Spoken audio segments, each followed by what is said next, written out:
Hello everyone, it's Jira Bro back with you another video.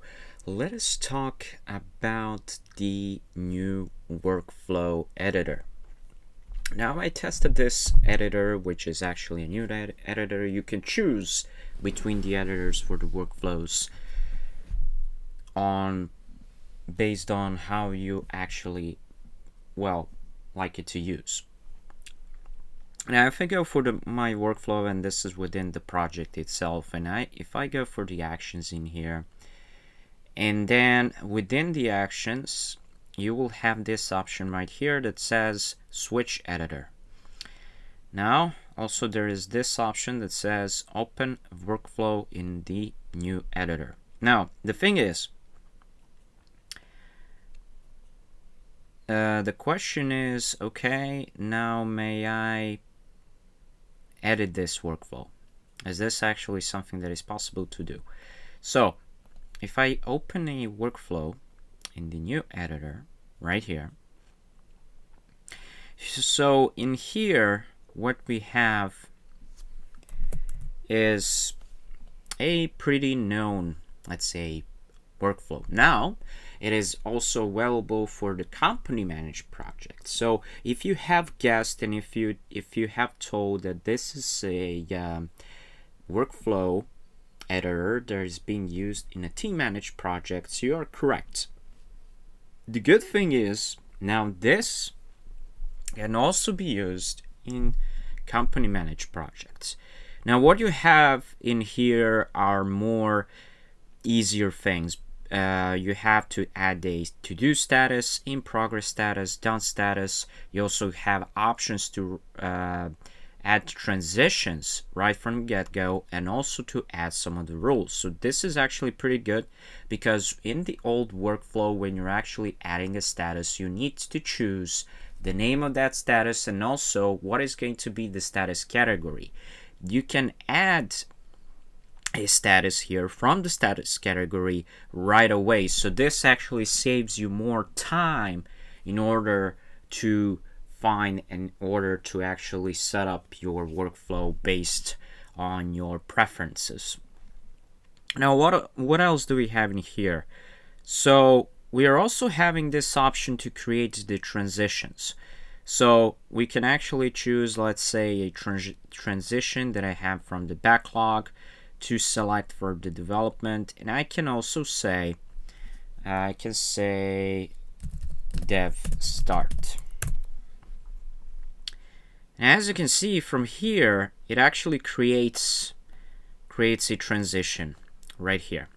The thing is that what you also want to have in here is this one that says show transition labels. Yes, correct. This might also be able, and you also have this in old workflow, but the aesthetics are much more better. The UI is much better than it was like in the old workflow. So it's pretty interesting. Now what do we have in here? So we have in here this transition that is saying create, and also we have the status of a backlog. And what do we have in here? So what we have are rules. Now you can actually add rules in here, right? And it says in here, validate that people have a specific permission, when we're actually ensuring that people are having create issues permission. Now you would actually see this in the old workflow if you actually click on the transition first, then go to the post functions, and within the post functions themselves you would actually see this. You would actually need to see, oh sorry, it's not the post function, it's the condition, my bad. So within the condition itself, you're going to see that only those users who have option to create issues, they are able to create issues. So from conditions, because in there you have conditions, you have triggers, you have validators, you have post functions, you have properties as well. So that is something that makes a workflow. But in here, with this new editor, it's much more easier to actually navigate, because you can also add some of the rules in here. So if I click rule, what I can actually do in here, so there are some stuff that I can do. So I can restrict the transitions, I can also validate the details, or I can perform some actions. So as you can see in here, it says like validate that people have a specific permission and show a screen as well. Allow people to update fields in a screen before they move an issue. So if we actually go here and we can add a rule in here as well. So this is, and it's saying now for this transition I want you to add a screen. So in here I can say, you know what, I can go with the default screen. I can click on add, and this is what is it going to happen. So event is going to be a generic event. So now in here, what does it say? Send an email notification to users and trigger configure webhooks when an issue transitions. Now you can go ahead and you can learn more about the events. But what do we actually have in here is we can go with the generic event. This is actually something that is recommended.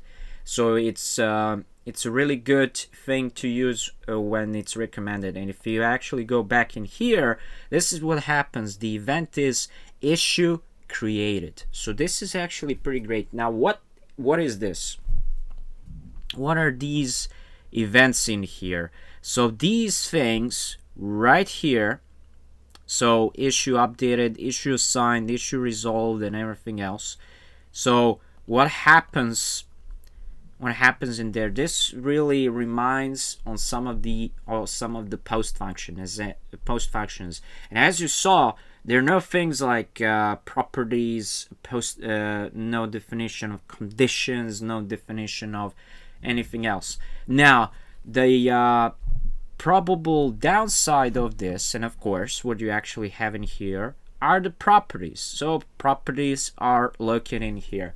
Now what could be a slight downside in here is that if you're using, for example, a add-on that basically adds you more power to your post functions, for example, you won't be able to use it with the new workflow editor, only with an old one. So that is something that where the old workflow has an advantage to it, because you can use things like Jira workflow management app add-on, which is actually pretty powerful tool and allows you to do a lot of stuff. It's really good.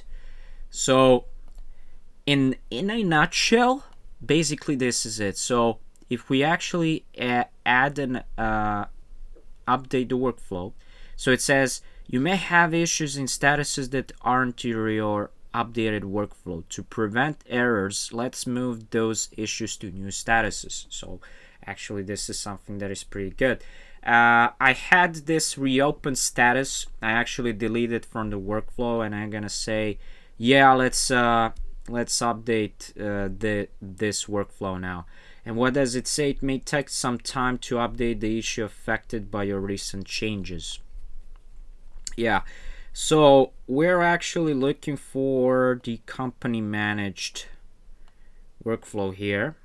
Now what is happening basically is this one. Now you're editing a draft, so we can actually we can discard the draft, and basically what happens is this right here. As you saw, this was actually something that we were updating with our new workflow editor. The thing is, in the old workflow editor, you might have to change how basically these fields right here are actually looking and what are their positions. So you might have to change that. Other than that, everything else is in place. So yeah, that is everything that you needed, guys, to know about the new workflow editor. Don't forget to like, share, and subscribe to the channel. Thank you for watching. Bye bye.